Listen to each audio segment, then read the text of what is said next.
Hello and welcome to law समझो with Mayank YouTube channel, जहां आप सीखेंगे लॉ को काफ़ी अच्छे तरीके से। आज का टॉपिक है हम लोग का सेक्शन 437 ऑफ सीआरपीसी, जिसमें कि 7 क्लॉज दिए हुए हैं। पहला क्लॉज बात करता है व्हेन एनी पर्सन अक्यूज्ड और suspected of commission of non bailable offence arrested or detained without warrant by chief of police and brought in front of court other than high court or court of session may be released on bail। इसका मतलब है कि अगर कोई भी व्यक्ति किसी भी नॉन बेलेबल ऑफेंस में सस्पेक्टेड है या अक्यूज है, अगर वो हाई कोर्ट या कोर्ट ऑफ सेशन को छोड़ के किसी भी अन्य कोर्ट में लाया जाता है तो उसको बेल देने का प्रावधान है। बट अभी प्रोवाइजो में और भी चीज है इसके बारे में। इसमें बोलता है बट, अब बट के बाद क्या है भाई?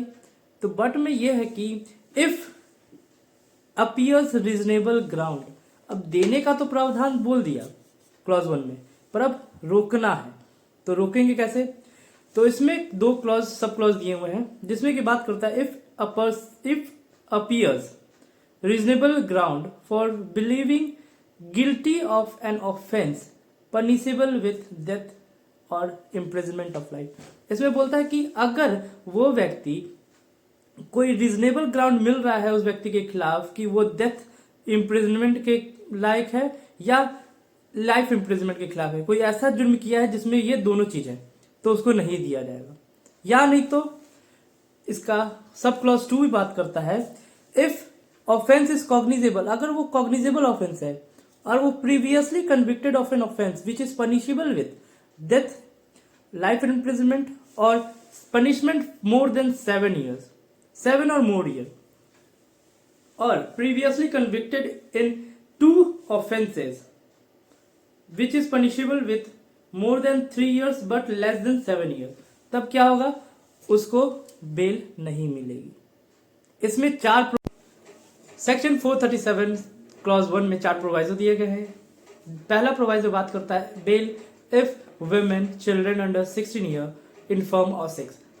अगर कोई भी वुमेन बच्चा 16 ईयर्स के अंदर inform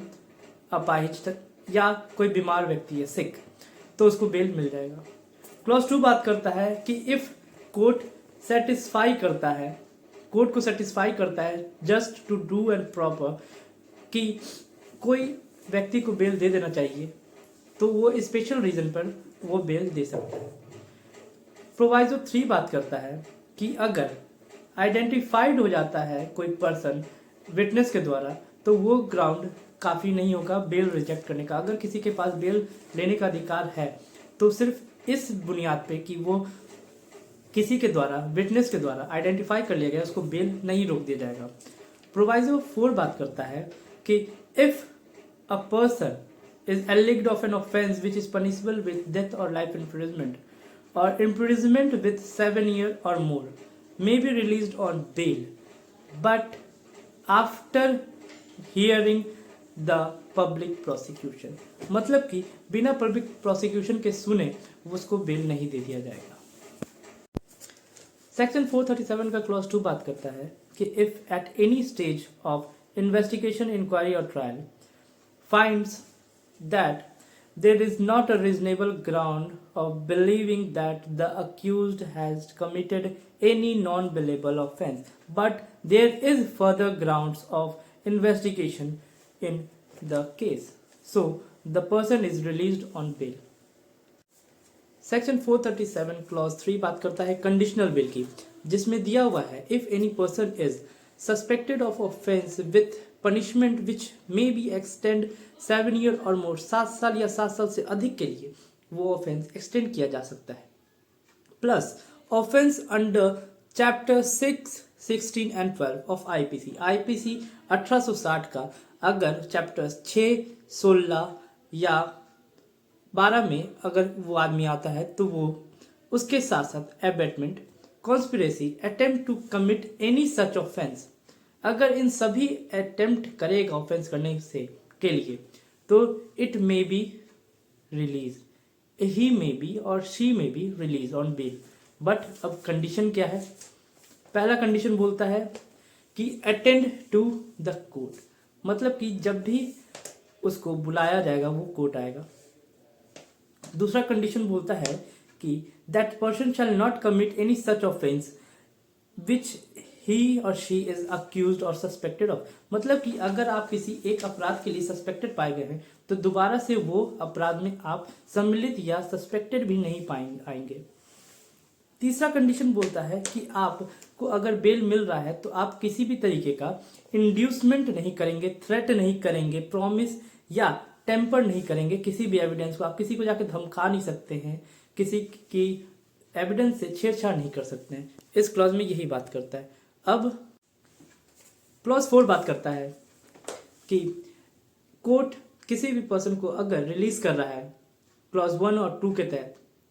if a court is releasing a person in clause 1 or 2 shall write the reason to do so, मतलब कि अगर किसी भी पर्सन को रिलीज किया जा रहा है तो उसका रीजन रिकॉर्ड होगा रिटन में। क्लॉज 5 बात करता है कि if a court release a person in any of the clause, so if in the future found it necessary, so can order police to arrest the person and commit him to the custody। अगर court किसी भी person को release किया है bill pay और future में भविष्य में जाके उसको लगता है कि कुछ गड़बड़ है, किसी केस में वो फाइंड करता है कि वो गिल्टी हो सकता है, तो वो उसका बेल को खारिज करेगा, उसको अरेस्ट करवा सकता है या नहीं तो कस्टडी में डाल देगा। क्लॉज 6 बात करता है if a case is magisterial trial and the trial is not concluded with in the 60 days of the evidence produced, the person is liable of getting bell, मतलब कि अगर 60 दिन के अंदर अंदर केस को ट्रायल को कंक्लूड नहीं किया जाता है मैजिस्ट्रेट द्वारा मैजिस्ट्रियल ट्रायल केस में, तो बेल देने का प्रावधान उस अक्यूज्ड के पास हो जाता है बेल लेने का। तो इसके साथ हम लोग आखिरी क्लॉज में चलते हैं जो है क्लॉज 7। क्लॉज 7 बात करता है if at any time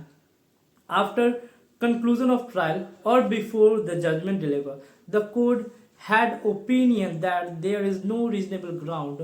of believing that the accused is guilty of an offense, so it may be released on bail, but he and she have to come at court on the day of judgment delivered।